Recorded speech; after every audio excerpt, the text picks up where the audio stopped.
Well, you must be RJ. Looks like your parents bought you an e-bike for Christmas. Makes sense. You've worked so hard in school this year. Go on, hop on.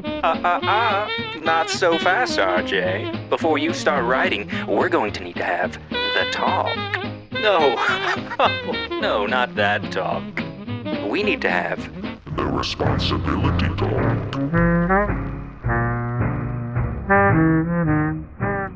If you're watching this video, you probably have a kid who you either just purchased a new hyper e-bike for, or you're considering how you'll ride one safely. Today, I'm going to provide you with some tips so that your kid can ride safe and you can be at ease as they experience this new freedom. Oh my gosh,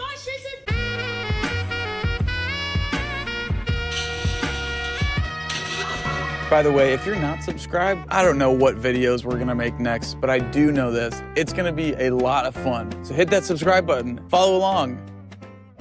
The first thing that you're gonna wanna do is have a conversation to set some ground rules with the group that they're gonna ride with. Remember, with great power comes great responsibility. The first rule, no riding on the highway and no riding on arterial roads. Number 2, wearing a helmet. Now, I would recommend if your kid's bike goes over 32 miles an hour that you consider getting them a full face helmet. With increased speed comes increased responsibility. And speaking of speed, come up with a speed you do not want them to exceed. I can say firsthand that riding fast isn't even the most exciting part about riding these bikes. The technical dirt riding I've enjoyed most is difficult to get over 15 miles an hour, and the challenge isn't going fast, but it's getting through it and keeping the bike upright when going over, say, some weird loose gravel or what have you.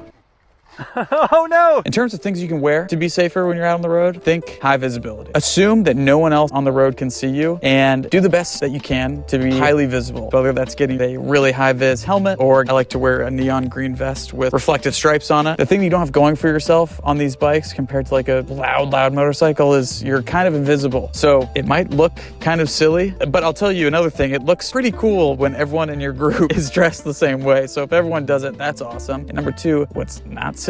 Being safe. Another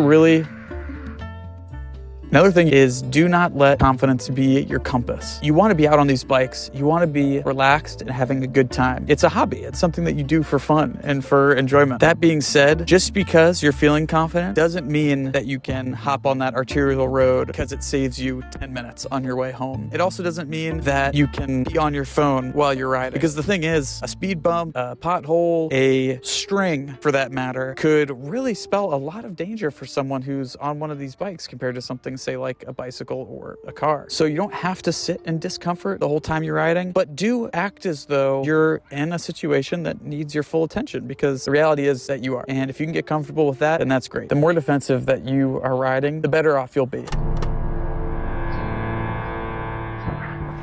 So yeah, anyways, there are a lot more tips we could come up with, but I figured that captures the majority of them. Ultimately, you're just gonna wanna be safe and err on the side of caution. No.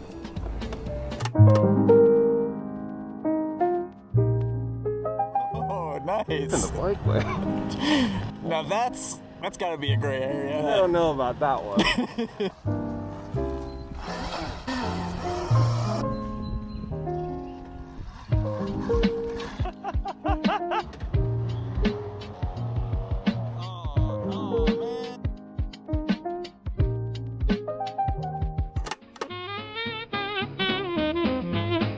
There you go, RJ. Now you've got it. Now go out there, enjoy your new freedom, and most importantly, be a responsible rider. I love you. I love you. You're very special to me. Mwah.